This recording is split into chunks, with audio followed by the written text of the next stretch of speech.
N1, N2 청해를 들을 때 다 듣지 않고도 풀 수 있는 꿀팁이 있다는 사실 여러분들 알고 계셨나요? 여러분 안녕하세요. 종로 YBM GLPT 필 합격 보장반 이윤희입니다. 자, 이제 조금 있으면 시험이 다가오고 있는데요. 시험이 다가오면서 요즘에 청해가 힘들다라고 하는 학생분들이 많이 계시더라고요. N1, N2 청해를 들을 때 다 듣지 않고도 풀 수 있는 꿀팁이 있다는 사실 여러분들 알고 계셨나요? 오늘은 제가 그 꿀팁을 알려드리도록 하겠습니다. 자, 청해에는요 총 5파트가 있다는 거 알고 계시죠? 첫 번째 파트입니다. 바로 과제 이해. 말 그대로 과제예요. 그렇기 때문에 이 화자가 2명이 등장을 했을 때 한 명에게 과제가 주어지게 됩니다. 예를 들어서 2명의 화자가 등장을 해요.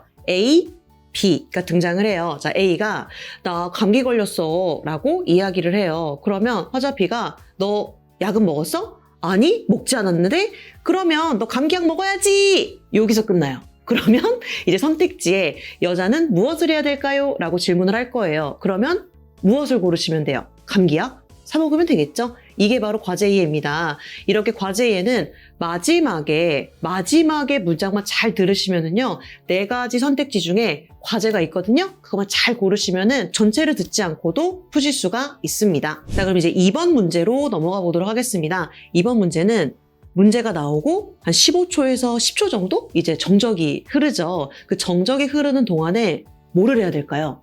바로 아래에 나와 있는 선택지를 읽어주셔야 돼요. 그 선택지를 읽은 다음에 포인트가 되는 단어들을 동그라미를 일단 쳐주세요. 그런 다음에 문제를 듣습니다.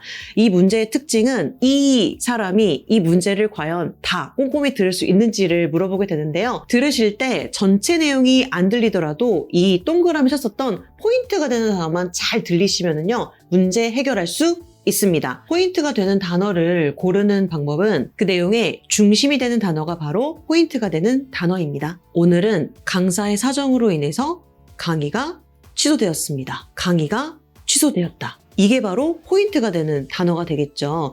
이것만 잘 체크해 놓으신다면 답을 고르실 때 분명히 보이실 겁니다. 자, 예시를 한번 들어보도록 하겠습니다. 행사가 4층에서 진행될 예정이었어요. 그런데 4층이 공사로 인해서 3층에서 행사를 진행되게 되었습니다. 자, 그러면 변경사항이 보이시나요? 몇 층으로 바뀌었어요? 3층. 그러면 선택지 중에 3층을 내가 체크를 해놨다면은 듣는 과정 속에서 답을 찾으실 수가 있겠죠. 이렇게 포인트를 콕 집어내시면 됩니다. 다음은 문제 3번입니다. 문제 3번은 개요 이해. 전체 내용을 듣고 주제를 찾는 문제입니다.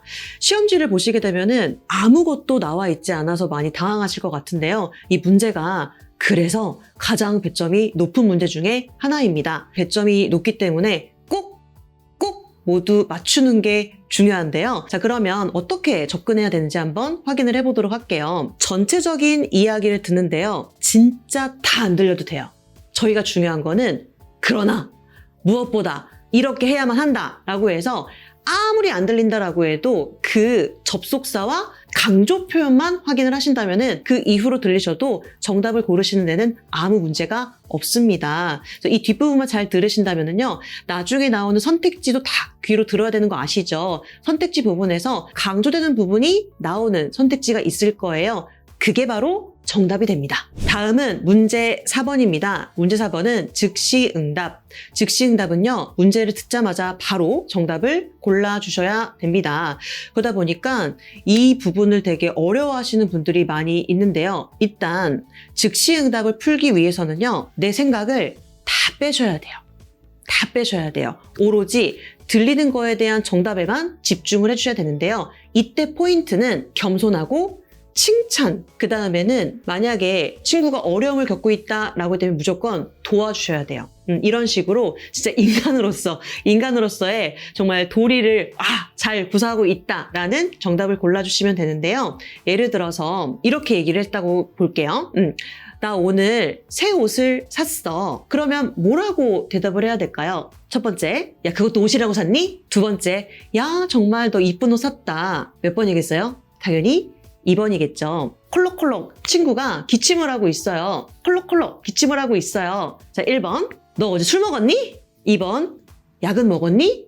당연히 2번이겠죠? 이런 식으로 인간으로서 당연히 할 수 있는 대답을 골라주시면 바로 그게 정답으로 연결이 됩니다. 참 쉽죠? 다음 마지막으로 5번 종합 이해입니다. 종합 이해는 개요 이해와 형태는 비슷하지만 다른 점이 있다면 구체적으로 들어야 한다는 점입니다. 구체적으로 들어야 되기 때문에 어려운 점이 있긴 하지만 그래도 방법은 있습니다. 그 방법은 저희 사지선다형인 거 아시죠? 사지선다형이기 때문에 아무래도 4가지 포인트가 등장을 하게 될 거예요. 자, 그러면은 이 4가지 포인트를 들을 때 그냥 듣기만 하고 있는 게 아니라 첫 번째는 어떤 특징, 두 번째는 어떤 특징을 갖고 있는지 이 4가지의 특징을 간략하게 메모를 잘 해놓으신다면은 문제의 정답 고르시기에 어려움이 없으실 겁니다. 메모는 명사와 동사 위주로 해주세요. 이때 메모는 일본어로 굳이 안 하셔도 됩니다. 한글로 간단하게 메모해 주시면 되겠습니다. 예를 들어서 주인공이 아르바이트를 하려고 해요. 아르바이트를 하려고 하는데 그 아르바이트를 설명해 주시는 분이 4가지 옵션을 얘기를 하실 거예요. 뭐 급여라던가 아니면은 거리라던가 근무 환경이라던가 이런 거에 대해서 얘기를 해 주실 텐데 그러면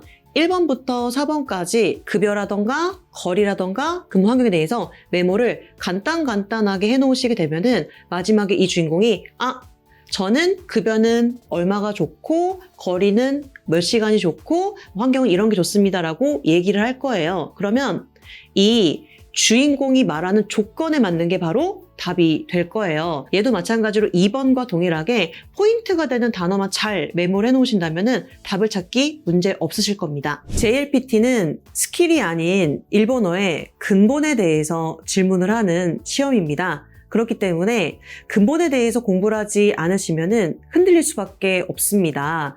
자, 이제 일본어 공부를 해야지 씨앗을 뿌리셨다면 그 씨앗의 뿌리는 저 이윤희한테 내려주시기 바랍니다. 제가 열심히 여러분들한테 물을 드리고요. 가꾸어 드려서 여러분들의 뿌리가 튼튼하게 그리고 열매를 맺을 수 있도록 가꾸어 드리도록 하겠습니다. 자, 그럼 종로 YBM 6층에서 만나요.